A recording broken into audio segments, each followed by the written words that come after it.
All right, y'all. Well, we don't have a deputy this morning, so we got nobody to hear yes. It's a high price to pay. But I'll remind everybody, if you would, just to mute your phones, turn them off, and we'll officially get started this morning. I'll call this workshop to order, and we're very blessed this morning to have Mr. Michael Orr, pastor at First Baptist Church of Chipley, to lead us off with our invocation this morning.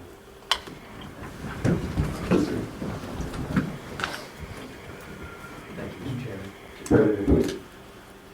Dear Heavenly Father, we thank you, Lord, for this day, and we thank you for the blessings you give us. We thank you for our community. We thank you, Lord, for these leaders. I pray, Father, for you to bless them, give them wisdom, guidance, and direction, make wise decisions for the betterment of this community.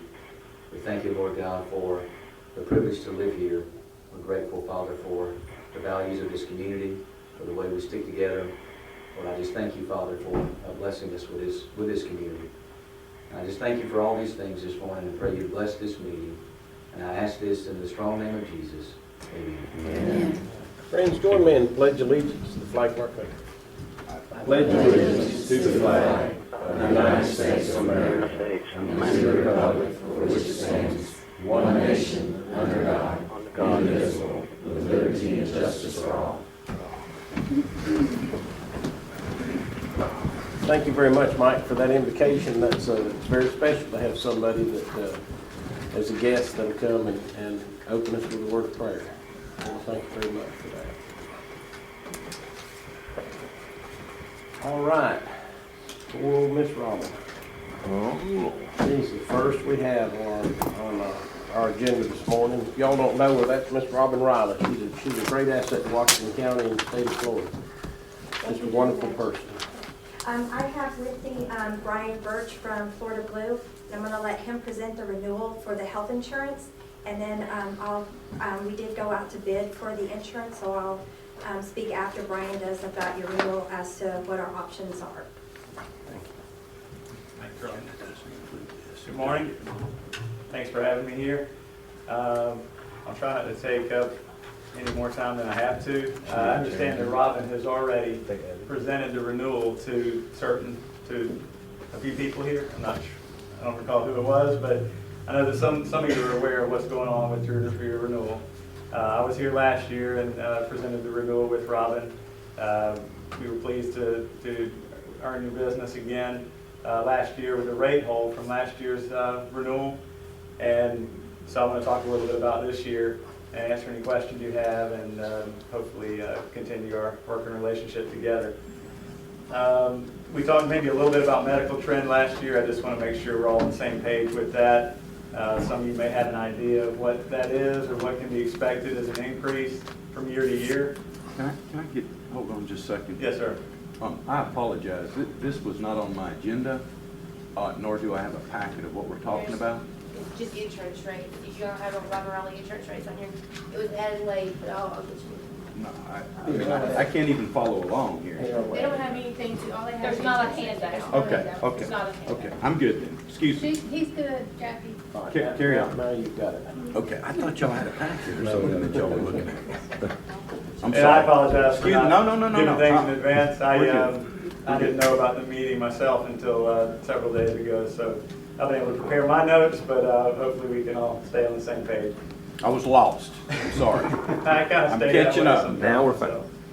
So with medical trend, I don't know if any of you have any idea what that is across the country or specific to our state in Florida, but I can tell you quickly that we're still looking at, in Florida, about a 10% medical trend. Some would argue it's a little less than that. Some would say that's about right.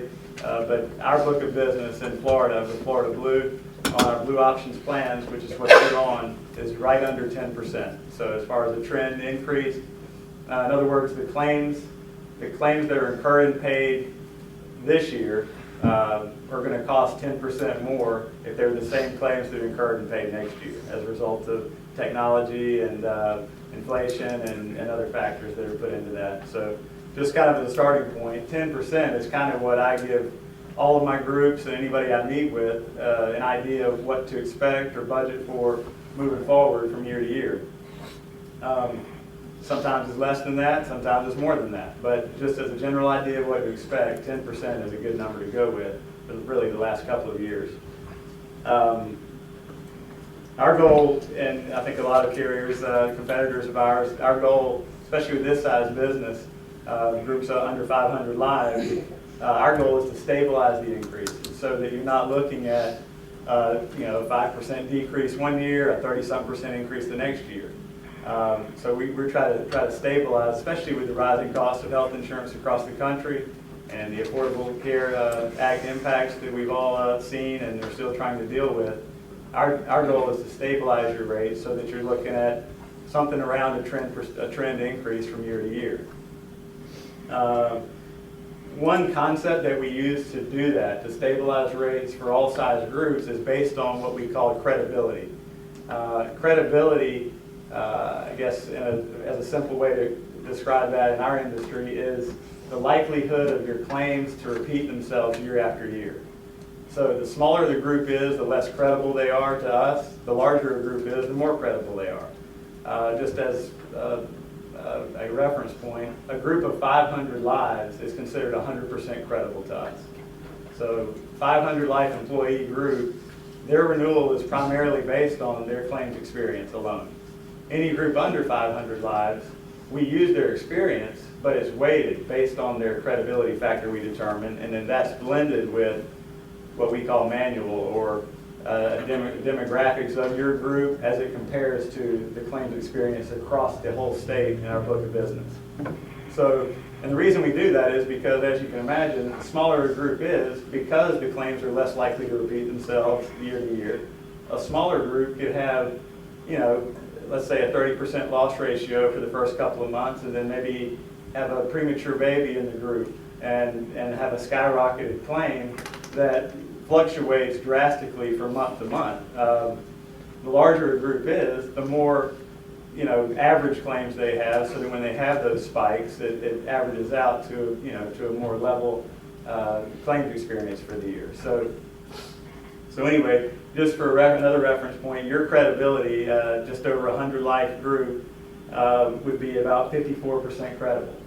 So again, we take your experience and we blend that with our book of business experience and your demographics, so the makeup of your group, your male, female mix, the geographic location of your group, and some other factors. But my point is, you don't want your renewal to be determined solely by your claims experience. You might some years, but other years you might be looking for that blend that we're talking about. So that said,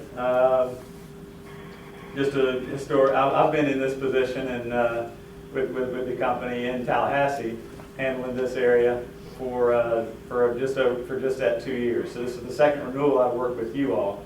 I know you've been with Florida Blue for longer than that, but just going back several years, last year, the increase we presented was, I think, an 8% increase, and we ended up holding the rates based on some competitive factors and your loyalty and just the relationship that we've had and maintained over the years. So at an 8% increase, which, as I said earlier, is below trend, we still were able to come down and hold your rates for last year. This year, we actually started out at a 16% increase, which is right in line with this trend that I've been mentioning. Had we maintained the 8% increase last year, and then had another 8% increase this year, that would have totaled 16% for the 2 years. So with us holding the rates, it kind of set us up for a higher than trend increase this year, which we're actually seeing. But it's right at the 16%. Prior to working with Robin on this, I was able to work with underwriting, and even though to me and to our underwriters it was something that made sense on paper, 16% is high for anybody, no matter how much rate you're paying. I mean, especially with the kind of premium dollars that these larger groups like you are paying. So I was able to work that down with my team and underwriters to get to a 7.5% increase. And that's what we're looking at here in terms of your current plans.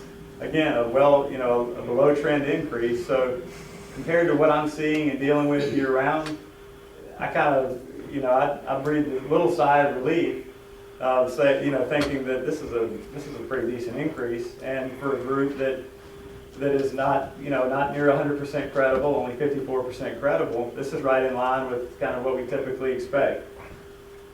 That said, I know we put in a program called ProShare Plus last year, which is a profit-sharing program, really, for groups that aren't self-insured and would never consider that at their size.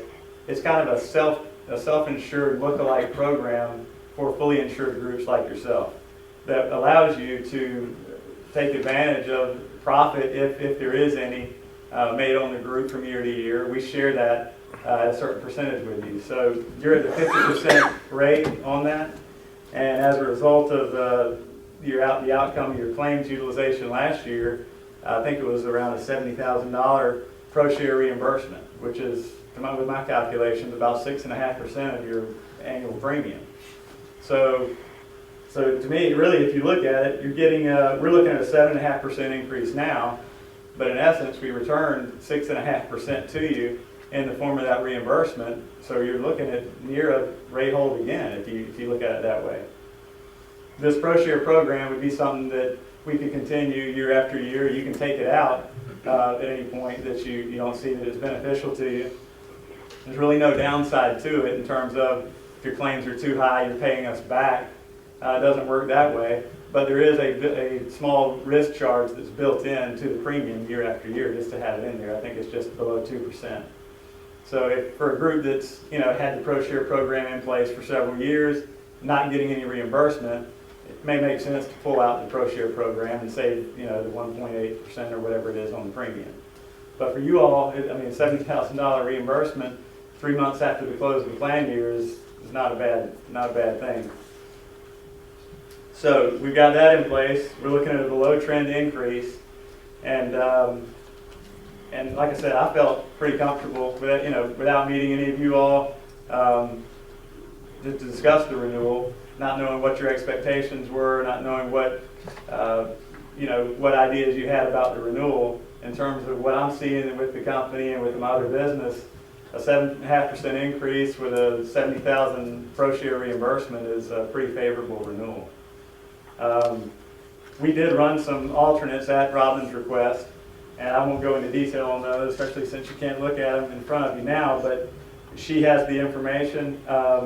We ran, I think it was like maybe eight different plan alternatives that are similar to your benefits now, but maybe with higher deductibles, maybe higher co-insurance, some co-payments, and we can talk about those if you like later, or if you have any specific questions. One important point I wanted to make is what I thought would save a lot of folks consider when looking at putting in an alternative plan to what they have now. They want to keep their health benefits the same, but maybe consider adjusting their prescription co-payments. Right now you're at a 10/30/50 copay plan for your prescription benefits.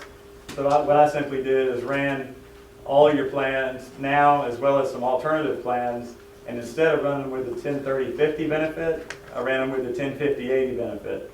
So, and what that means is $10 for the generic, $50 now for the brand, and then $80 for the non-preferred brand. Whereas before, like I said, it was 10/30/50. Moving up to these alternates would be a 10/50/80. And what that does in general is different by plan, by tier, but in general, making that small adjustment would save you about almost 3% on rates. So just an alternative if you did want to consider making a benefit change with us without doing something drastic, changing deductibles on the health plan or changing the copays, simply changing the prescription benefit is a good option to look at. Just a couple of more pieces of useful information that I thought would be worth mentioning is we run a high-cost claim summary for every group at renewal, which basically we set a threshold of, depending on the size group, determines the threshold, but I picked $10,000 for your group as a threshold to run a report to show any claims that exceeded that $10,000 amount through the experience period we looked at.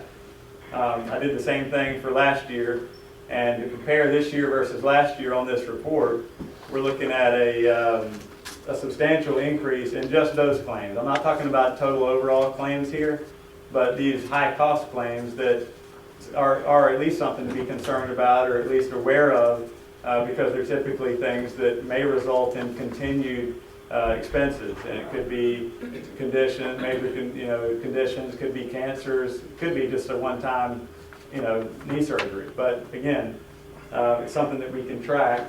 And it looks like this year you had a total of 19 claims by number over that $10,000 amount. Last year you only had, I think it was 9 or 10. So you had 9 more high-cost claims than you did last year over that threshold. And the total paid amount was 71% higher, again, on just these high-cost claims than your prior year. Your overall claims are about the same as they were last year, slightly higher, which is important for me to mention because if you do continue with us and you renew the plan, that tells me that although we don't do the pro-share calculation until 3 months after the close of your plan year, if things stay in line with where they are, I expect you could get a reimbursement similar to what you got this past year. Your claims are, I think 3 or 4% higher overall than they were last year. But again, very likely, unless something crazy happens in the next couple of months, that you could be in line to get another pro-share reimbursement.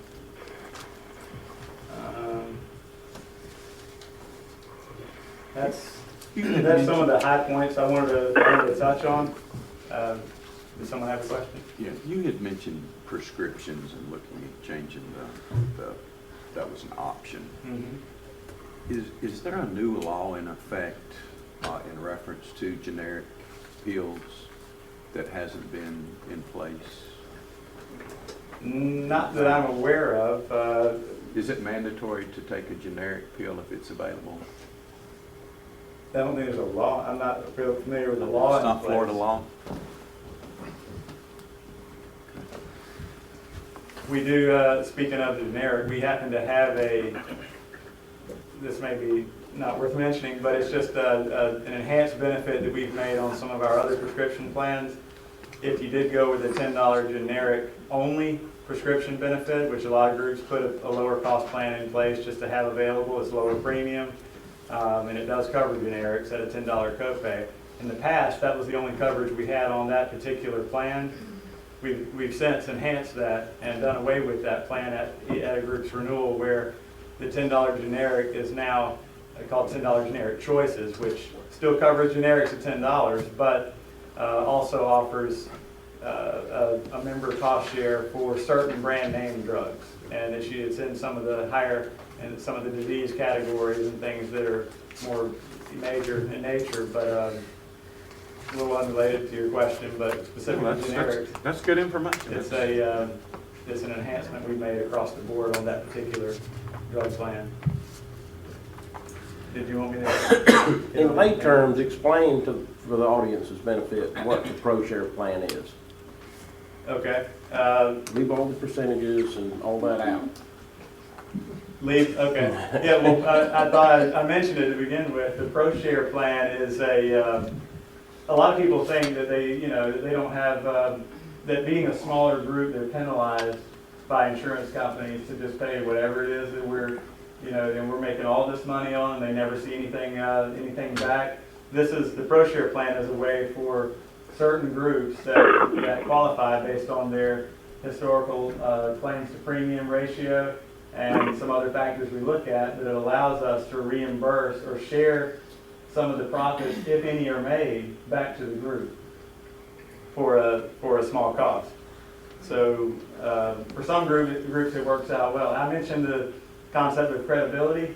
A lot of groups who know they're not completely 100% credible, and they think, well, we can't benefit that. Our claims are really good year after year after year, but because we're the size that we are, we can't fully reap the benefits that a large group could with our same claims.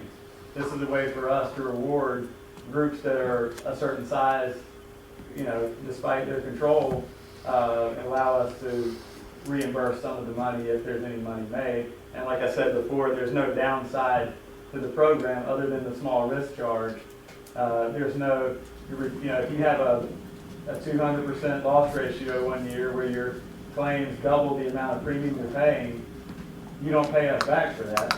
That's built into the risk we take on. So really, it's just a program designed for larger, fully insured groups. They can share in some of the money that's made, if there is any. And speaking of the money that's made, just for clarification on, and most of you probably are familiar with this, with the Affordable Care Act, insurance companies were limited to the amount of revenue that they can keep from year to year. Florida Blue has always been a nonprofit organization, but obviously we still make money to pay our employees and our executives. With the Affordable Care Act in place, they limit the amount of revenue we can make.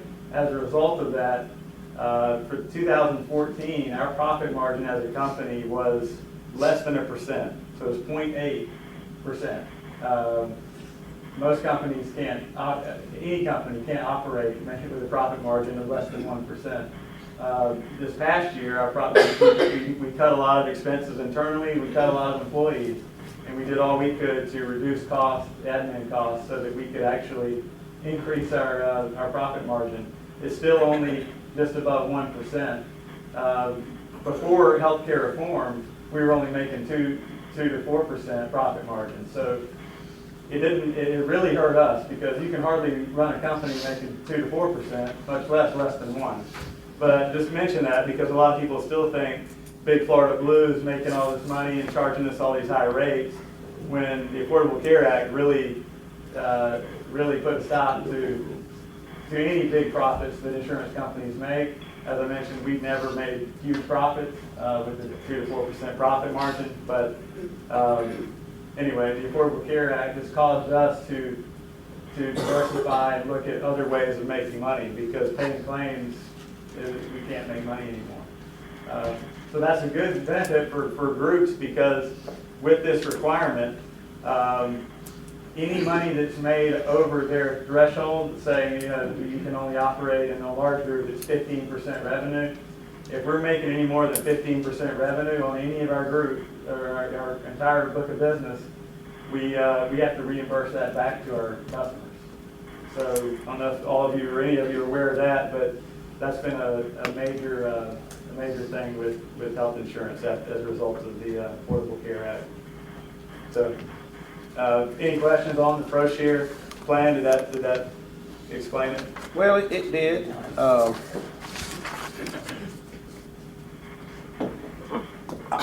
state it in my words, and you correct me if I'm wrong. Basically, what we pay in and what claims out, the profits over that, they share with us. Is that correct? Generally speaking. Right. There's other factors. When he references 70,000, that's what it was. Our claims went up 71% higher claims than the previous year. But even with that being said, the amount of claims we had was still profitable for the company. So they didn't go in the hole. That's what I'm trying to get at. Correct. The other thing that I'd like for the audience to know is Washington County pays about $1 million, over $1 million a year for our health insurance for the employees. When he says a 7.5% increase, you're looking at just one of the 3 plans we offer. They go from an increase of $80 to $400 a month. So it sounds like a small amount, 7.5%. But just for the benefit of the audience, I just want you to understand, when we reference that, that's a lot. And I've been drilled at some of the more recent debates about what we've done for the employees. Well, one thing since I've been on the board, every time we've had these increases, the board's absorbed them. We've never passed that extra expense on to the employees. So although they might not recognize that as a raise, technically and truly, it was an appreciable benefit to the employee. But I just say all that just for everybody to understand, when you're sitting up here, what we're thinking about. 7.7% or 7.5%, 7.7% here. Doesn't sound like a lot, but it's $80 to $400, depending on which plan you have, that either the county's got to absorb, or if the board elected not to do it for the employees this time, the employees will have to absorb. So I just kind of want to put that in real world terms because, you know, sometimes you can mention percentages enough, you kind of lose it. But, and I may have done that myself right at the end. Good point. I tried to say these things. I understand. When you're looking at 7.5% of $1 million, that's a lot of money. For sure. I guess one final thing I'd like to say is, and I want to say it as delicately as I can. I understand that there's a time and a place to shop for any services that you get. I understand that it's common here and maybe necessary to shop health insurance benefits every year. I guess I just say that to not warn you, but caution you, I guess, is a more appropriate word. And we do the same thing on new business. You're probably all familiar with where I'm going here, but we use the term in the industry, buying business. And I just have to remind myself and other people as we talk about competition coming in and showing quotes that are far lower than what we've got, or maybe we're coming in and we're showing rates that are far below what the competition is showing, and other, with the shoes on the other foot. But I guess my point is, because of the statement I made earlier about our goal and other carriers' goal is as well, is to stabilize increases from year to year. If you shop it every year, there's a good chance you're going to see rates that are coming in that are artificial rates. And they may save you money that next year. But chances are, in my experience, it's going to come back over a long period of time to be the same average increase close to trend that I talked about early on.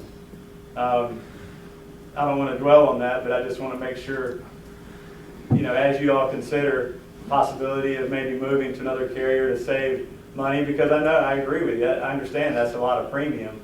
I just caution you that some of these rates you might be looking at this year, next year, whatever, every time you go out and bid, could be artificial rates, because that's just the nature of how this game works. And it's not that they can do the same thing and pay the claims at that much lower of a rate. It's that, more times than not, they're looking to get a new group on their books. So I hope that was said delicately. I just want to make sure, I'm looking out for your best interest. I obviously don't want to lose you, but I feel like in the last 2 years, and you have more of a historical perspective on, and you all do obviously as well, on what you've paid with us throughout the years long term. And as far as I can see in the closest long term, you're looking to be about on trend with what I'd expect or tell my groups to expect from year to year. So we appreciate your business, and like I said, I'll be working with Rob, and I can answer any questions you all have. We can look at other alternatives. I mean, it would help me. I think I mentioned this last year. I would prefer to have a meeting that's not so much me delivering an increase, but more so discussing what you all are planning, what is budgeted, what are your expectations, what are your goals in terms of offering benefits, how can we keep your business and also provide you something that's affordable and beneficial to your employees. So if there's ever a chance to do that with Robin, I would love that. That way, it's not just me coming in here shooting in the dark, just rolling a number out that our underwriters give me. So I've probably taken enough of your time up, but if you have any questions, feel free to ask, and I guess I'll turn it back over to Robin. Well, thank you very much, and I appreciate the explanations you've given us. And Pastor Orr has left, but if you want to get with me after the meeting, I'll pray with you before you go meet with the sheriff. I would appreciate it. I've got people at home praying for and you. tell him about his increase. So just want to also tag on to what Brian was saying as far as other carriers, and just educate you a little bit, because when you're with an existing carrier, the claims that they're paying consistently, each month receiving, but when you move to another carrier, so when you move to another carrier, the first month, 2 months of claims are very low because your previous carrier is continuing to pay run out, what they call run out of claims, because it takes doctors, hospitals, some of them take, a couple of weeks, a month to file the claim. So a true claim period when you move carrier starts that third month. That third month is true claims. So also what new carriers do is they also allocate for that 10 months of claims. So that's why you get a discount on that. And then like Brian was saying, then the following year it's a true claims, it's a true renewal. And so that's what Florida Blue is providing to you, is your true renewal. United Healthcare is also presenting, like what they did last year, a rate decrease because they're only going to be paying for 10 months essentially of claims. 12 months of prescriptions because they're real time, but providers, doctors, hospitals, it's 10 months. So United Healthcare is pretty much duplicating. There's some plan changes to the good on some things, to the bad on other things, but all in all, they're coming in with an 8% decrease on your current plans, the 3 options. I do like what Brian talked about, just making a plan change to the prescriptions, and it brings what, 2 or 3% On average. on average out off of your renewal. And as we all know, prescription costs are continuing to grow. So increasing those copays on those higher prescription costs is something that would help your plan and would help your renewal to bring it down from a 7 to a 4 to 5% increase as well. So today I'm just bringing to you the options. You've got United Healthcare, that's essentially a decrease for this year. Florida Blue, who you've been a partner with for a long time, they're bringing you a 7.7% increase, and looking at some plan changes to bring that increase down to essentially a 4 to 5%. I have, because we want to also evaluate the network if we make a plan change. So I have requested a network utilization report from Florida Blue. We will send that over to United, and they'll provide us with a disruption report. What they'll do is run it through their system to see of all of the providers that were used, are there any that were used that is not in their network, and give us a percentage of that.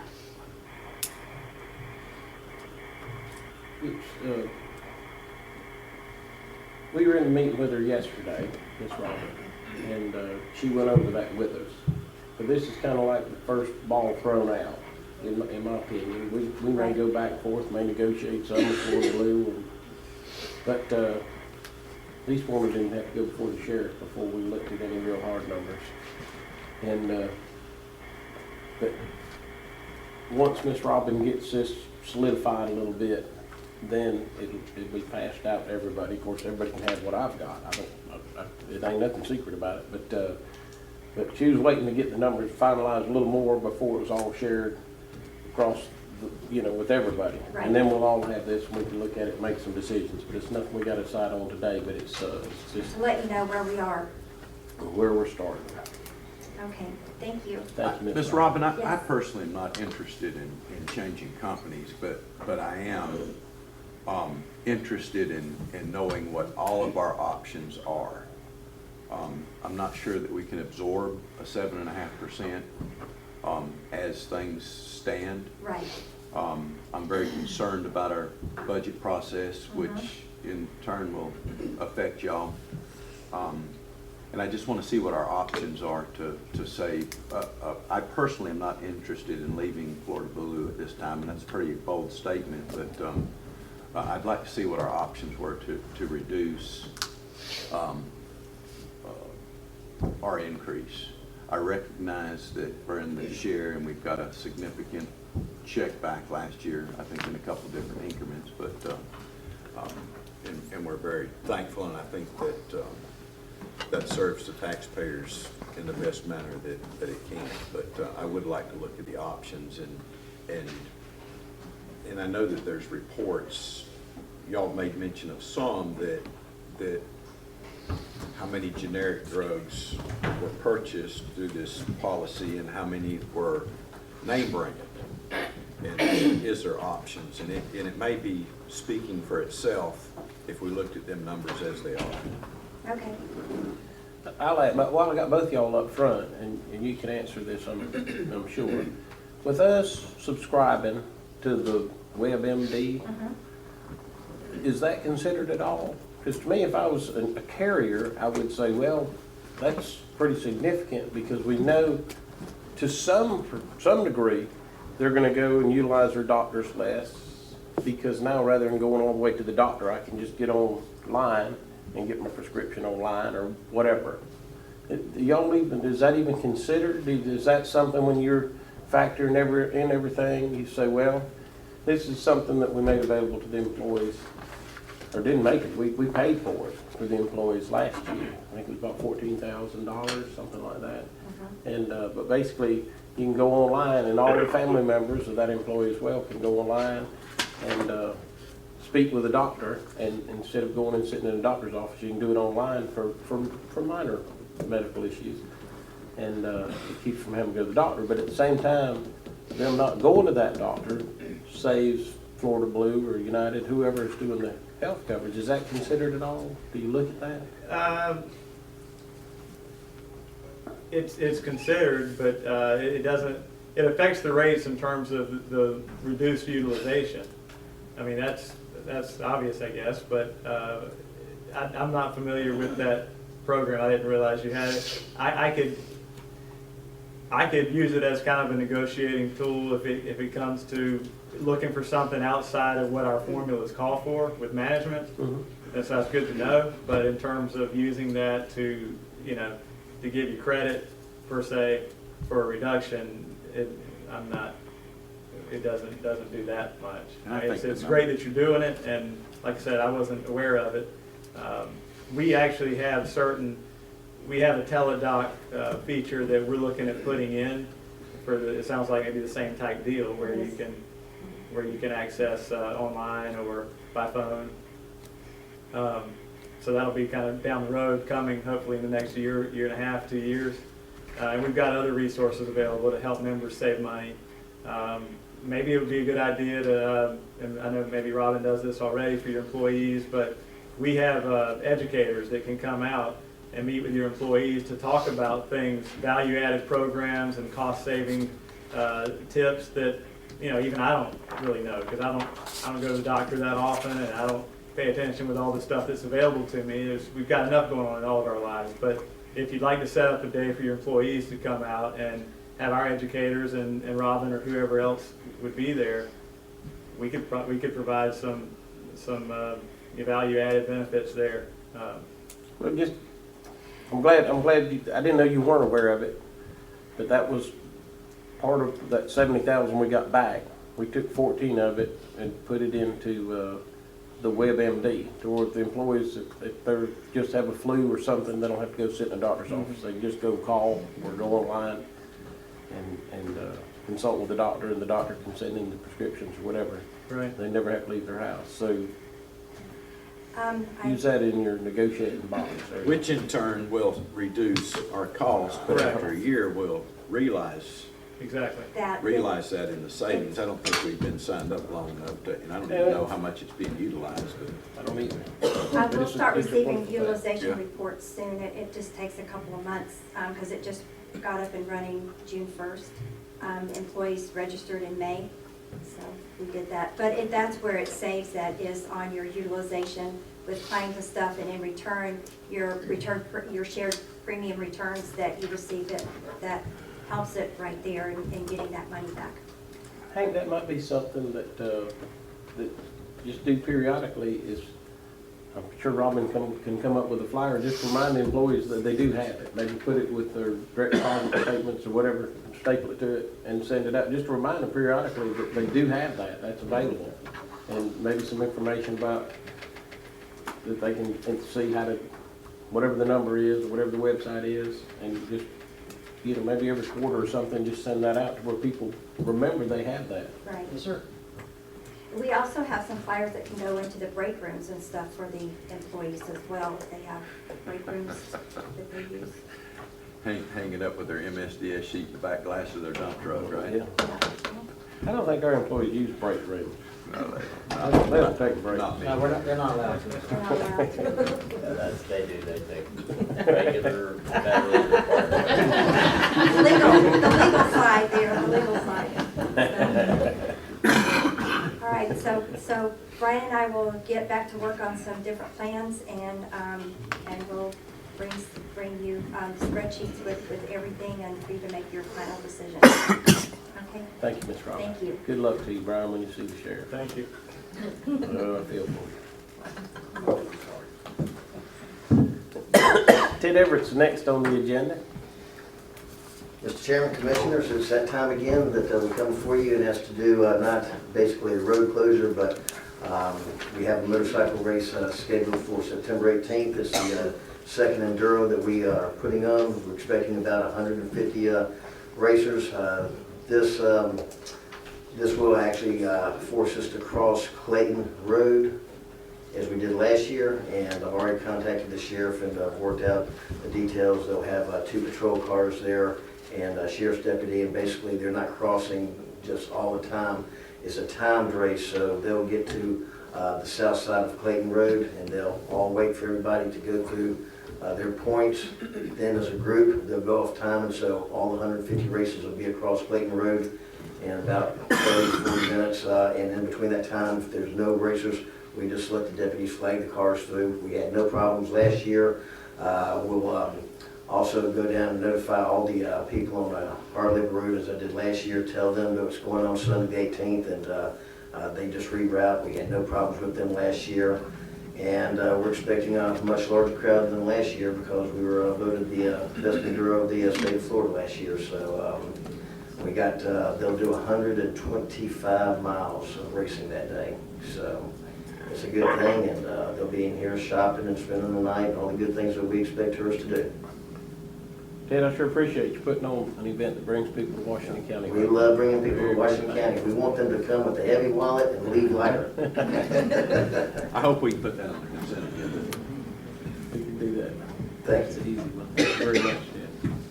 All right, the next thing we have is the SHIP foreclosure policy. Miss Cindy, Good morning. good morning. So, we've created this draft foreclosure policy for the county.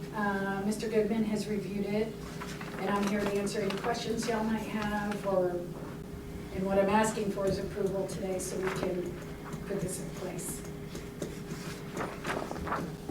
Anything? Mr. Chairman, I don't have any questions. As far as I'm concerned, you can also put that on the consent agenda. Please do.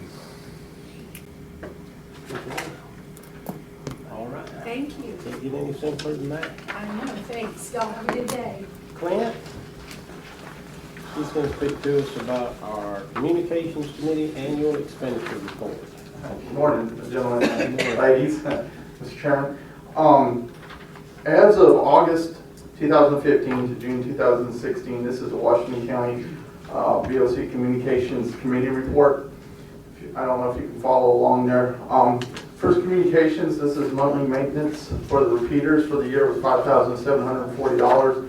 Replacement of strobe light on new Mud Hill Tower was $2,050. The beacon repair was $2,643.75. Light replacement at the North Tower had to be done, which was $1,500. Replacement of broken beacon at the North Tower was $3,375. Generator maintenance for June and July was $495 to Standard Power. Florida Detroit Diesel was $2,611.24. That was emergency generator power switch at the new Mud Hill Tower. $2,345 was the annual generator maintenance, and that was on the North Tower, Mud Hill, EOC, and dispatch. Total expenses for the year was $20,759.99. Revenues that was reported by the finance office for that period of time was $28,627.30, and the expenses was $20,759.99. So at the end of the year, we had $7,867.39 to the good. Is that in the account, or is that money collected The versus money expenditures? that was the money that was included after expenditures for that year. Total amount of money to this day in the account is $83,630.60. But I just had one question, I think this is before your time. If I remember right, we have a contract with Standard Power to do the maintenance on the generators. Yes, ma'am. If I read this right, that we're paying them for, if I remember right, and Lynn can correct me if I'm wrong. So we were paying for generator repair, but we couldn't contact them, so we had to go to another company and pay $2,600. Yes, Is that right? ma'am. Yes, ma'am, we went in, the committee had went into a new contract with this new company, Florida Diesel, due to some issues that I believe, like you said, that was, I don't know the whole details, but there were some issues that had occurred with the old. That just doesn't seem right to me, and I hope in the future, we wouldn't put up with that personally. Well, I had the same question. Was that money we spent, was that money that, had we been able to get up with standard, that they would have come and made those repairs and we wouldn't have had that expenditure? Or is this something that we actually, we'd had to pay? Even with the contract? Yes, ma'am. There was, yeah. So that note was put in there just as an explanation as to why we went to Detroit instead of going to Standard? There were certain things that weren't covered under that maintenance contract, if I remember correctly, that we went ahead and covered under this other maintenance contract. Do we know if it would have been the same price? Or would we have maybe gotten a cheaper price if we were already under contract with them? The contract that we had with Standard Power, of course, you know, there was no written agreement, but the understanding was that they strictly did minimal maintenance. That was it. Anything that had to be repaired or any kind of additional work that they did, there was a charge. Okay. So we had no binding contract. That's correct. So by going outside of the contract, it didn't cost us any additional money Okay. because we couldn't get the contractor to respond. And there was no written contract. So we didn't have a contractor. We didn't have Handshake deal. that. But we do now. Oh, yes, sir, that's correct. Now, that's cool. Okay, Moving forward. I appreciate it. Thank you, Ken. All right. Miss Heather, I see you sitting out there. TDC seat number 4. Yes, sir. I'm just asking for appointment of Ted Everett to seat number 4. The term will be ending September 30th, 2019, so it's a residual term. We're asking that he be active October 1st of this year. I don't know about that. Oh, God, no. We can't make performance punishment. You can't make quorum? We can't make performance without him. It's punishment bringing him up. That sounds like we gotta have him then, I guess. We'll put that on the consent agenda. Hey, one other thing, back on your communications committee report, Clinton, do you need us to accept that? Do we need to acknowledge that? Or is that just for information? That's just information for you, for the board. All right, so we don't need to take action on that, but if you would, Jackie, Hank, make note that we need to put it in the consent agenda to reappoint Ted Everett to the TDC seat number 4. Effective October 1. I think that update from that communications thing was very helpful. Yeah, it's good It's to allowed know. us time to study it and take a good look at it. I like that. All right, Ms. Kate Daniel, debris removal RFP and contract. Uh-oh. I'm not Miss Kate. I'm Rob Mahan with the West Florida Regional Planning Council, and we are asking for approval followed by issuance of a request for proposal for disaster debris removal services and a request for proposals for debris removal service monitoring. Is in the past, haven't we done our own monitoring, or have we had a contract with that? And are you aware, do you know? This we've never had to ask you to put in place. We've had the monitoring and debris contracts in place, but we've not had to activate the service. We haven't We've had not that. had anything that our public works can't handle. Okay, I wasn't aware that the management part of it that we'd ever done. I knew that we had a company that would come in and actually physically move the stuff and take it to our designated zone, but I didn't know that we had a management contract to oversee that happening. Yes. Cool. Yeah. We have. Commissioner Brock? Yeah, Alan, I thought we'd had. Yeah. I thought we had They said we had. for debris removal. We did. We did. We never activated the contract, but we did have one in place. One in place when they were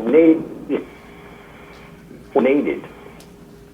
Yes, I mean, like the storm, wind, emergency. I knew we had the removal, Commissioner Brock, but I just wasn't aware that we'd ever had a debris monitoring in place. I mean, I just wasn't.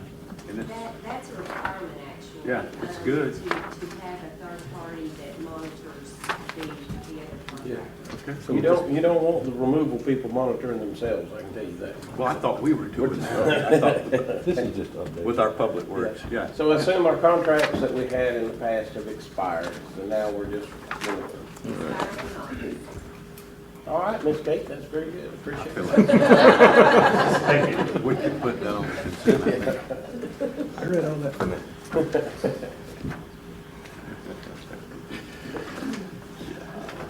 All right, well, we got the FEMA people out there this morning. They must have either good news or bad news. They came in strength. There were so many of them, I started to put them up at the top.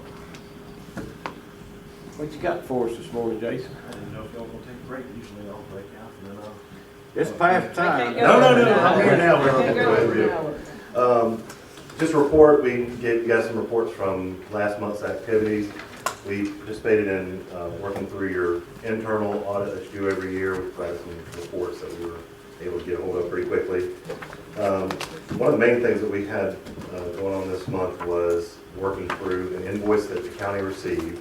And when we received it, it was offsets on reimbursement requests that we had submitted to the tune of about, obviously you guys have the report, $473,000.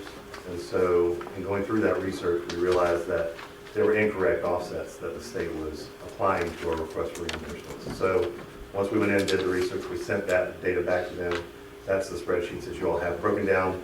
There's a summary of all the PWs that were listed, and then there's a detail of what the payments that we received and where the errors were made. They sent an email back agreeing that they did make the error and they're going to correct those. So beyond that, we've got eight RFRs that have been submitted and they've moved through the payments process. I don't know the total dollars, but I know that the county's received some. That slowed down a little bit just because of the end of the fiscal year, but it's back on pace to continue forward, but it's still moving with the pace we've had before. We also got the draft of the OIG report, the DHS OIG, and the county did very well. It turned out that they were no real substantive findings. So that, I've never actually seen a DHS OIG audit that way. I'm sure if you went and researched them, you'd find them, but in this business, you generally don't see them. So we're pretty proud to be a part of that group. So thank you for that. I've got our invoice, not our invoice, our task order for next month. We requested to put that on the consent agenda. Other than that, that's our reporting. We're into the next fiscal year now, so moving forward, trying to get this stuff closed out. Sure, maybe when we do. The one that I have is for May. It's in my book. Yeah, May. So task order 6 I break them up into 3 months, into quarters effectively, but the date of task order, that was when task order 6, this is for month 3, August 1st to August 31st. Okay. We just send the first, in May is when we send that first quarter of that task order. Do we have any concerns about meeting our deadlines? I don't think that we have any concerns. We're moving at a pace where, obviously we're authorized through 2017, middle of 2017 for the large projects we have now. increasing the pace. I mean, my prediction is we're gonna have to request at least some of those be extended beyond that date, just at the pace we're keeping now. But again, I don't think that's a, how much resource do you want to put into putting folks on the ground and doing work? Are we still in need of this project control specialist? I mean, hadn't our work slowed down enough, and with the addition of our public works director, I mean, can't we maybe not do that anymore?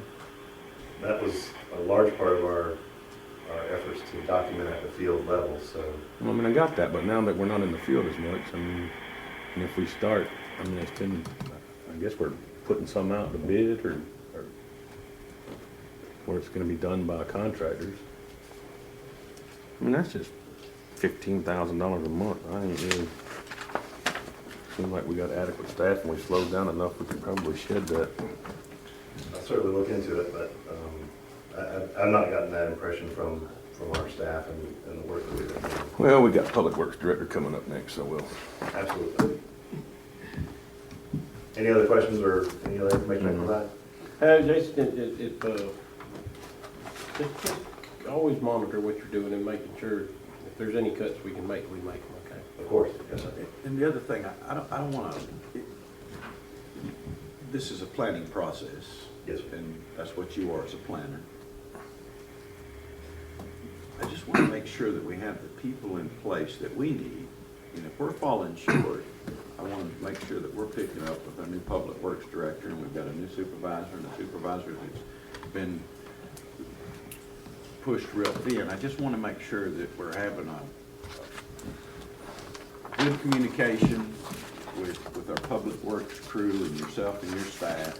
If we need to put something else in place to be able to meet our deadlines, I mean, if we're planning on asking for an extension, that tells me that that's a lack of planning.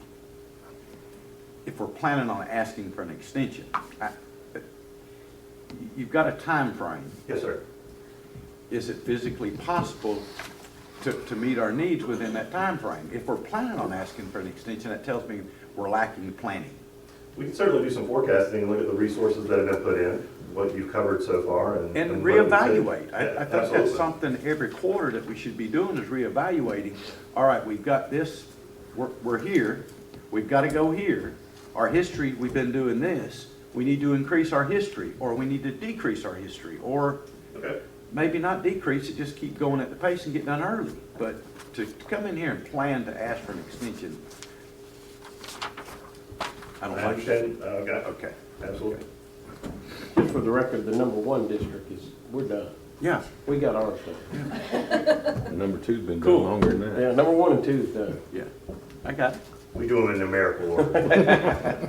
All right, we'll build out a forecast for the next meeting. And And I mean, I think some that is in the district that Commissioner Gothard represents, I think we're in the process of winding down, finishing.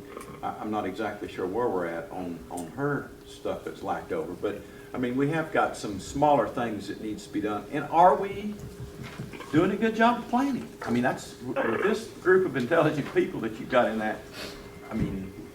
All right, we will certainly do that. And I don't want to expound upon it anymore. I mean, I'd just like to have an update or. Certainly. Yeah, that's a good idea. Thanks, Jason. Thank you. Put that on the consent agenda, the approval of the most recent task recorder. Mr. Tom? I wish he was further back in the room where I could brag on him all the way until he got up here, but I tell you what, I have just really, really, really been impressed with you. You've done excellent. I looked at, yesterday I went and looked at something I talked to you about, and it was done. It was done. I mean, everything that I've asked you or sent you or whatever, next thing I knew, I had people calling me saying, boy, I appreciate that. That's the way we like it. But thank you very much, Tom, for just an excellent job. Well, thank you very, very much. Now, I was very clear, I understood the conversation with Wheeler, and we're in the process. I've talked to a couple people there, and we'll continue with that. And I don't want to, and I want to make sure that I'm clear. I don't want to take anything away from Danny and Johnny. I mean, they've worked, and the staff, I mean, I know what y'all got going on. I don't know how y'all accomplished what you accomplished, but again, we've got some help and I think we're trying to gather things up and I know where y'all have been and I know where we're going. And I just want to make sure that we're doing everything that we can to finish these task orders in a timely fashion and not plan for extensions. Plan to have things done on time. I understand. It's I know. just like planning, it's like planning not to get something done. That's correct. Right, so, no, we're very clear Planning on to that. fail. I personally don't have anything specific. For, Hold on just a minute. Go ahead, Commissioner Brock. hadn't that extension thing already been asked for? Oh, yes, sir. We've asked for a couple extensions. Yes, but we're covered until August of the middle of 17. next year on the current extension. The one expired August of this year, correct? Correct. But the second storm event, we're good till about the middle of next year, Commissioner Brock. It's good till the middle of next year. Yeah, the second event. Okay. August the 17th, I think is when. If you're assuming we're not gonna get the extension for one out, an original one. That's the one that we've got the extension for July. The first one. 4138, which is July.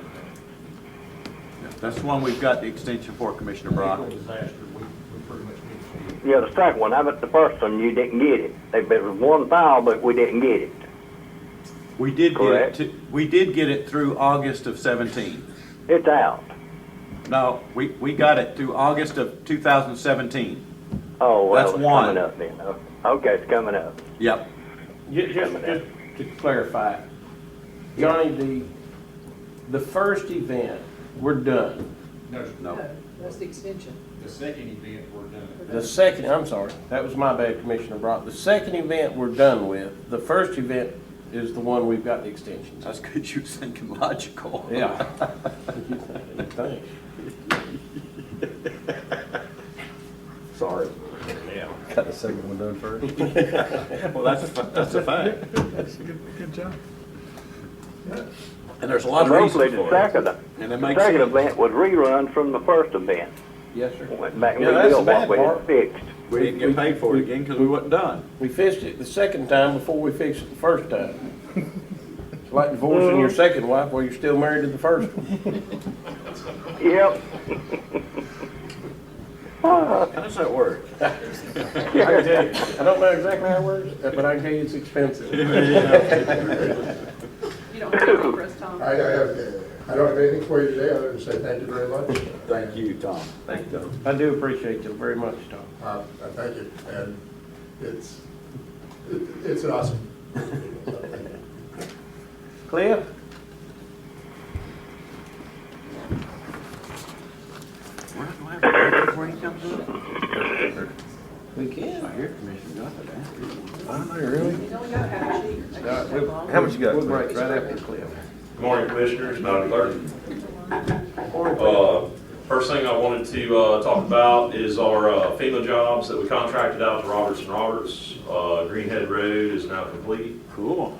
which closes out the District 5 projects. All of them? No, just the one project, Yes, ma'am. one big project. That's right, that's the one, Projects. I'm sorry, that's the one that we contracted out in District 5. So, the only change order on the job was for the additional mixing that the board approved. Can't remember the number, somewhere around $15,000. They hauled about 78 loads of additional sand, clay, and did that at no cost to the county. So they're not asking for a change order for the other 78 loads. Have basically closed out the project, except for the final invoice that we have just submitted to the county. And so the only change order that's on there is for the mixing that you guys approved a couple meetings ago. So I guess the issue with the FEMA contract jobs is Mr. Chairman, from what I understand, did not want to proceed with any of his projects. And so if I'm correct, and I think I am, we're done with that contract entirely, unless I understand or hear otherwise. The only thing, What's the curve on King Cuddy? no, that's in Charles's area. I know. There was a road or two that you needed to add Was that correct, up in the Caryville area? Yeah, yes.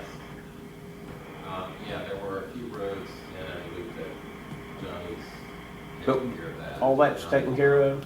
We hadn't got it yet, it's got some rock to go on, I think that's all it likes is some rock, but that's our next agenda after we finish. But you're talking about them for a large project. You're Yes, talking about ma'am. the large projects we contracted out. Yeah, just mine did That's tell. all. We're all done. That's all I'm talking about on those. Yeah, Now, I do yeah. have another package that we're putting together that we're hoping to advertise, be able to advertise sometime around the end of next week. And that's for the other FEMA PWs that came from Public Works that asked us to, and the board approved for us to bid those out as well. So that's a separate package we've been working on getting together for you. Okay, now that we've got that out, last month, I made mention in the board meeting, and I think we all agreed that y'all were gonna bring back some information up with us where we were at financially. Could we move ahead or there was gonna be some banking information that was gonna come back. Did we need to open a line of credit to continue this sort of stuff? Was all that? I think it was emailed out. We looked at where we were, and that was within the next couple of weeks. We emailed out information as far as the status of our pending receivables. So we can look at that. I didn't. We can look at that. I I'll just know make that we sure. were talking about that. Okay. And that within the couple of weeks, we had information prepared. Okay. I just want to make sure that we're not, if we need to move ahead with these, number one, that we've got the finances that we can do it. And if we don't, because we all know it's got to be done, and we all know that the money's going to be reimbursed, we was going to look at not borrowing money, but having a line of credit that we could dip into to pay the contractors to keep moving forward. That's what we were going to look at. Does everybody remember that the same way? I remember it as well, and I know Okay. that we did talk about it. And Okay. so, Yeah, I just want to make sure that we're doing. I want you to continue on to do that, and we're going to get our financing Yeah, squared away where we can. a lot of that discussion also came about because of the 90-something thousand tons of rock that you still need. That's correct. And so I think the discussion about trying to get a line of credit came up when we were talking about the 90-something thousand tons and the amount that that was going to be, and the contract that's set up for it to be delivered in a 6-month period. To complete our FEMA projects. Right. Yeah. And so we've been on hold with that. I brought it up, Yes, you several have. times. And so we've been on hold on it, and maybe by your meeting Thursday, maybe you guys want to talk about it some more, or maybe you want to talk about it today. But Well- we're kind of in a holding pattern on that. And now is that with, the ones that you're putting to bid, is that taking that rock away? Is still 90,000? It would take some of that rock away, yes. Okay. So can we have those numbers by next week? I think we can, yeah. I'll get a updated sheet from Johnny of what their current projected rock quantities are gonna be, and we'll deduct what's in the PWs that we're getting ready to advertise. Yeah. In fairness to our rock contractor that was awarded the bid, and we had the brakes on him, you know, and this is part of the planning process that we were talking about with Mr. Wheeler and Tom and you know, our supervisors. I think that needs to come together, y'all as a group, and let's have a plan to finish on time. And I want to make sure that we're doing our job by allowing the finances to be in place to be able to move forward. And I mean, there's no surprises. We all knew that by contracting the projects out, we were using our cash flow to pay the contractors as it was finishing. And then after we got that submitted, we would get that collected and we could start the next one, and that's what we've been doing. But I think with the rock purchase, that kind of money, we're gonna need to open up this line of credit and only draw it if we have to have it. But just, you know, and I don't know what that number needs to be, but I was just looking for a little more information on that to move with your rock contract. I mean, you put it together, you've done a good job, Cliff, and I'm just ready to I'll get with Johnny and plan to complete on time. We'll get the current situation on your rock. We'll deduct out the ones that we're getting ready to advertise, and then you guys will have a number to shoot for. also put together information for you to have at the meeting next Okay. week. Thank you, Ms. Lauren. All right, so we also delivered today 5 copies of the inspection report for Greenhead Road. We've documented every teaspoon of dirt and rock that was delivered to the job. And so copies of that are up front. We'll put them in your boxes so you can see what we're doing. We're going to submit those also to FEMA and our FEMA guys to submit with the PW when they go to close it out, so that we have a great record of everything that was done from the advertisement to the substantial completion notice. So, Roach Road and Lucas Road. Roach Road is pretty well done. The things that we're still working on Roach Road are kind of county responsibilities, which are fences and some signage. I know that we made some progress getting a couple of the culverts in on Mr. Cleckley is the handler for Mo Gurf's estate. And so there's a couple of culverts that we've got put in, and there's some fencing that has to be done on Bonnet Pond Road, the end of Bonnet Pond Road and Roach Road as part of that easement agreement. And so we're working on those things now too. Lucas Lake, same thing, signs. We had a little bit of erosion from the storm we had a week ago that they're going to take care of and fix. We're going to continue to monitor both jobs to make sure we have a full stand of grass. That's part of the contract, is making sure we have a full stand of grass, so we'll keep an eye on that and make sure that anything that's bare turns into a full stand and that they continue to take care of it. July 1st was basically the closeout date for both of those projects. We've submitted the completion notices to DOT, and from a DOT standpoint, the jobs are done. The signage is kind of a county responsibility at this point, and the fences. And so we're working on those. Spurling Landing retaining wall, you might remember we had a very difficult time getting our Army Corps permits on Spurling Landing. We finally got them. The wall guy for the Water Management District is going to be available the first week of August, starting the first week of August. So we're trying to get the Public Works guys lined up to build that wall at Spurling Landing. It's only about 60 or 70 feet long, sometime in the beginning of August. So we were trying to get that up and going. We also had, the Water Management District had to roll over some funding for the parks that we did, which was Spurling, Hightower, and Live Oak. They have rolled over funding, so we now have funding in place for the boardwalks.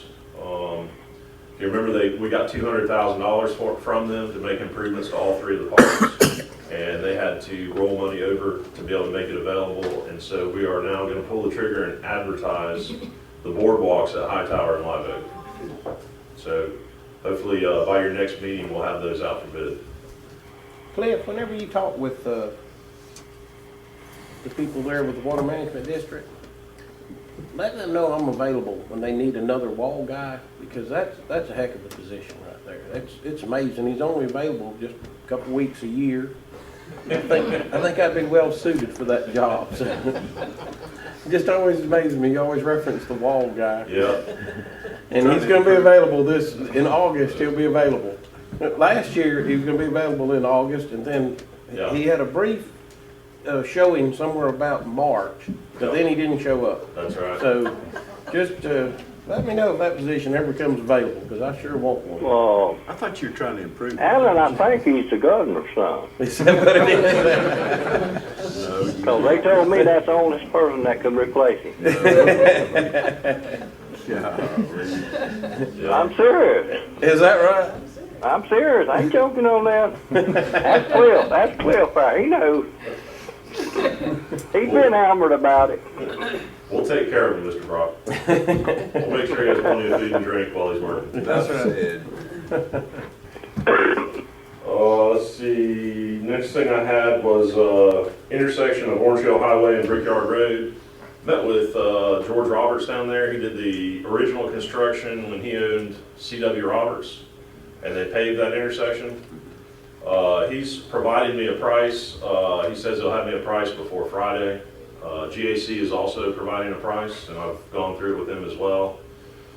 Mr. Roberts is a little concerned that even after we mill it and tack it and put it back down with new thermo, that you might see the same thing happen again at the intersection.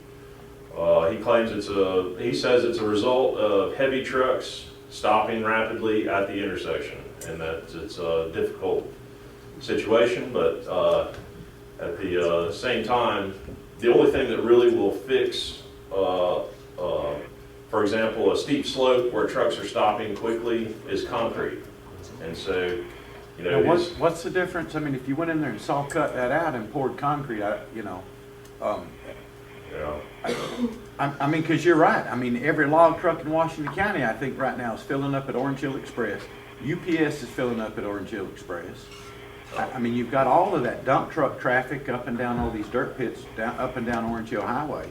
I mean, it's a monster of an intersection. Yeah, and coming down Brickyard, you're on a pretty steep slope when you're coming to a stop too. I mean, they're yeah. Anyways, he's providing us a price to mill it, tack it, resurface it, and put thermo down, which is exactly what's there now. But his concern is that, 2 or 3 or 4 years from now, you might be fighting the same situation. Cliff, you've known me, I don't know, 6 years or so. I don't like to have to repeat history. If we can also look at an option, hey, if y'all can afford it, we can pour concrete and this won't happen no more. Okay. You won't have to readdress it in 4 years. Right. I would just like that. I would like to have that option to be able to, and you're right, I mean, there's no way of stopping it. That's what we build these highways for, is these people that's working. And they are working that intersection terribly. I mean, I really believe every truck in Washington County, every log truck, you go over about 3 o'clock in the afternoon, and first thing in the morning, it's at 5:30 a.m. and they are fueling.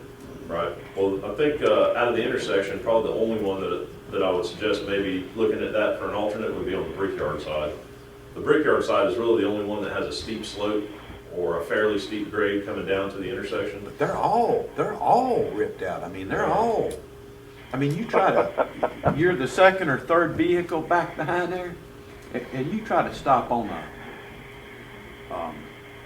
a motorcycle safely, and you better be paying attention or you're gonna drop it. Yeah.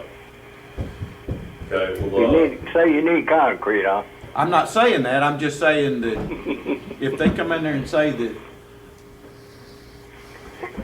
that it's going to do it again in 3 or 4 years, I mean, what should the life expectancy be? I'm not saying that we do. I mean, the engineer is suggesting it, but well, they're going to provide a 1-year warranty on whatever they do. His concern was 2, 3, 4, 5 years down the road. I mean, what do y'all think? I mean, do y'all want to go in there and have to repair it again in 4 years? No. We might have to, Todd. Yeah, we might. Didn't say we weren't dead. Yeah, we might. We might. I don't know what the difference in the money would be. A lot. It is. Concrete's got its issues too. Yep. We did it on State Road 20 where it comes into the Niceville Valley Peak, that hill right there. We milled it and resurfaced it, and then we finally come back with concrete. Did the same thing on 71 right there at Walmart and all the truck interchanges. If you notice when you're over there, that's all concrete now. But it's expensive, and then concrete has its issues too. You got a lot of slippage. Well, no, not slippage. It's just concrete falls off. And, it's rigid and concrete cracks. I'll look at getting them to give us an alternate price for doing concrete. If it's not too much, I mean, in this short time frame, but we as a board are going to have to do something now. Yeah. There's a decision that's going to have to be made. All right. Well, I'll have some options for you at the meeting next week. Cliff, I mean, super pave, anything like that, would it be better? Is it just the expense? Or? Well, I do a lot of road work, a lot of road design, but George is pretty knowledgeable about it too. He's been doing it his whole life. Yeah. He's convinced that when DOT changed their requirements on the tack to the tack that allows traffic to drive over it very quickly after it's put down, it's a tack that doesn't stick to cars when they come through. He's convinced that when they started using the new type of tack, that the slipping he started seeing the slipping on all his jobs much worse than the old type of tack that didn't have some of the chemicals that are in it now. Can we spec the old tack? Can you just write in there, we want old tack? I discussed that with him. He said they don't make it. Nobody makes it because it doesn't meet DOT standards. Yeah, you can't. So, he's not an engineer, but he's got 50 years of pretty practical experience, and so, you know, And he knows. sometimes I respect what he's got to say, And he speaks English. yeah, he does. So, anyways, I don't know a good answer for you on it.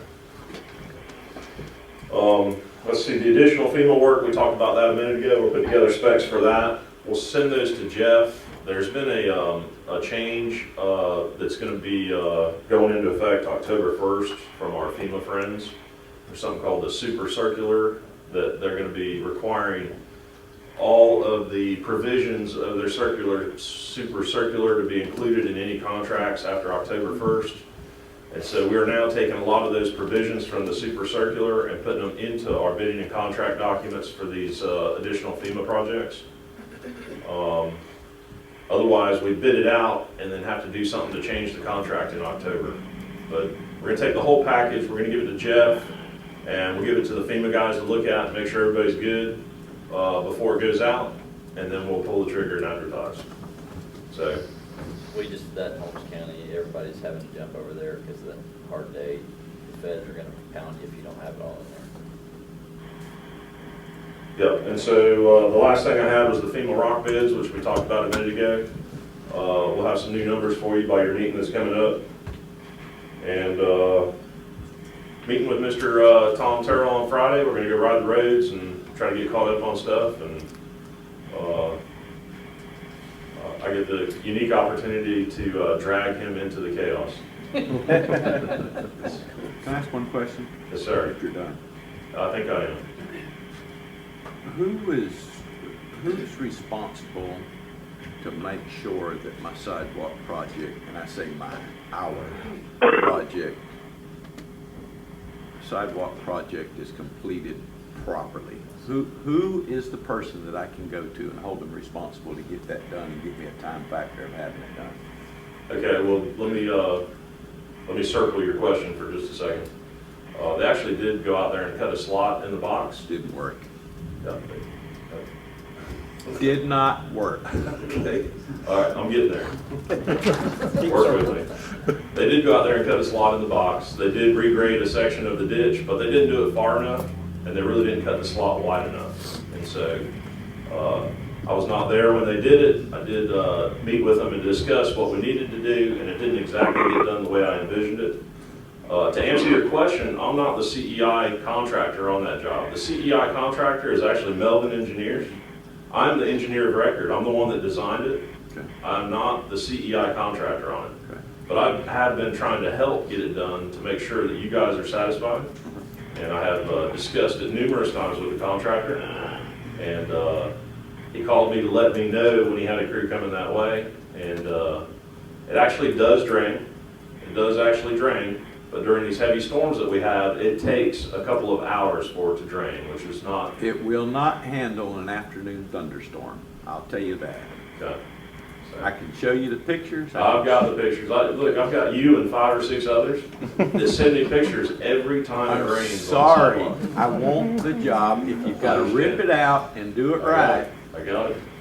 Got the message. I don't want a Band-Aid on it. I want it fixed Does properly. somebody from the board need to go to Melvin? Yeah, I get tweets when it rains on the sidewalk. So I'm going to work on it. I'm going to get it right. I promise. Don't give me too much credit. I don't tweet. I do. Commissioner Gothard, if you answer that. If someone from the board need to contact Melvin, would that be the best thing to do? You can if you'd like. I know that Melvin's aware of what we're trying to get done out there. It's not that they're not aware of it. It's just that we had a difficult time getting the contractor back up here in a timely manner would be the way to try to describe that. Who's the contractor? Was North Florida Construction. But you designed it. You designed that sidewalk. I did. Was that sidewalk built the way that you designed it? Yeah, that's a yes and no. The no is because the owner of the corner came in at the last minute while we were pouring the concrete across his property and said, hey, I want a driveway. My plans didn't call for a driveway there. I had a swale that went all the way down the inside edge of the sidewalk, all the way to the swale that's on the west side. That's what my plans called for. And we didn't build it. We didn't build it because the landowner, even though we sent them plans a year in advance and never heard anything back from them, sent a representative out to show up on the job as we were pouring concrete. The only And so- suggestion I made is stop the project Yeah. before we got to that place. Because all you're doing is walking across a parking lot. Yeah. Now, we have a sidewalk that holds water, so you can't even walk across the parking lot where you normally would. Right. Yeah, so it was not a good situation. It's not the way we like to build things. It's not the way we like to do business. And so, at this point, we're trying to make it the best we can to make sure it drains right and get it fixed. That's where we are right now. So, What do you see? I'm going to suggest to the contractor a couple of different things, and I'll try to be here while they're doing it to make sure we get it done right. So that's what I'm going to do. I think the frustration is that we've got to get it fixed. I mean, I don't know how long this project's been going on, but I've been hearing about it for, seems like 3-4 months. Couple of months. But we just gotta get it fixed. I mean, it looks bad when we build a sidewalk in the public, and then it holds water and you can't even walk in the sidewalk. So whatever we gotta do, we just gotta get it fixed. Yep, I'm pretty close to doing it myself. So, very close. Coming to doing it myself is where about where I'm at, so. Cliff, maybe I should talk to you other than at the board, but this was a DOT grant. Yes, sir. And we want more of these grants. We've asked for some, and they've really been over backwards to help our time frame with this sidewalk that's gonna go out to Brickyard Road. And then also this one that's gonna start here at Tom Thumb and go all the way to the new Kate Smith. I mean, we did over backwards to ask them to help us, and they've graciously done that. Yeah. Just coordinate with Hank if we need to tighten up on North Florida construction, if we need to talk to David Melvin, whatever. Just coordinate it with Hank. And Hank, we can just, you know, if we need to make note not to use David Melvin, if we need to make note not to use North Florida construction in the future, whatever the issues are. They built the sidewalk the way that he told them to build the sidewalk. They're not no, I just heard him say that. Okay. The problem was the people that owns the property, but they built the sidewalk the way that you designed, but the property owner stopped them. That's right. Okay. Thank you, Mr. Chairman. He got one thing. Yes, sir. A striping project. Yes, sir. Any word? Yeah, they're going on the striping project. They had, from what I understand, they've got from 277 to Highway 79 on County Road 280. Johnny and his guys are going to clip it from 79 to County Road 284. That section right there hadn't been clipped. And so Lance is on call, waiting on me to let them know when that's done so that they can get moving on that part of it. Okay. I've been out there and saw where they done the shoulder clipping. Done? Okay. Okay. So Yeah. I'm trying to coordinate with the Gettler guys to make sure they got what they need. Yep. I got a call yesterday from the town councilman there in Caryville. And isn't it 179? What's the one that runs right there by French's Restaurant? Ain't it 170, County Road 179, goes to the north in Holmes County? Yeah, that's right. The striping there, he said, is dangerous at night because you can't tell whether you're on the road or if you're in French's parking lot. And so I just asked if y'all and Tom look at that and determine what we need to do there and no more than it's going to be. I've got enough in my materials budget to cover the striping, and while we've got them under contract, we may want to do that. We're actually going to carry them on. Okay, very good. David Haynes, the councilman up there, I'll give you his number. Just touch base with him, and like I said, it's a small area. Even if we just did from 90 to the railroad track, or you know, whatever the problem area is, while we've got them under contract, we'd probably add that quick enough. And so just look at restriping that section of County Road 179 north of 90, especially in the intersection area. Mr. Chair. I think a couple of 100 feet out. Yeah, it's not much. It's not much at all. And David was going to get back with me and tell me if we needed to go further, because not very far. It ain't a couple miles of Holmes County line. No, man, So, Charles? it's probably bad it needs it though, to the line. Yeah, and we might do that. Here's another thing. Let me ask you this, Cliff. You might know about it. If not, Jeff may. Holmes County, I think, has probably a scrap project with DOT for that segment from the Holmes County line north. Do you know about that, Jeff? Have you heard anything about that? On, you said on 179? Yeah. Do you know if that's been awarded to them? My understanding it, from the councilman that it had, but I don't know. Okay. But no, that's something, if they're doing that and we only like a couple miles, we might can tag along on that project and get them just do it all the way to 90. Right. Just to, when you're in a Holmes County meeting, listen about that, Jeff, and, Yeah, they've sent us a notice that the county's been awarded County Road 181C from 90 to the Walton County line out of Westville, but they haven't sent us anything on 160. I think it's 179, 170. isn't it? I believe that's right. Yeah, I think it's 160 something. 162? I stay out of that neighborhood. Yeah, it's, anyways, I'll keep my eyes open for sure. Yeah, because if they do have a project and there's only 2 miles left, you know, we want to get that 2 miles done. Right. So, okay, that's all. Thank you, Mr. Chairman. All right, then. I'm We'll good. take Let's a keep break. going. Just give me a chance. Let's keep going. Commissioner Goffard wants to take a 10-minute break. All right, Mr. Brock, I'll call you back. 10 minutes. All right. All right. 25 minutes. That Lynn just won't let up. She's got to have.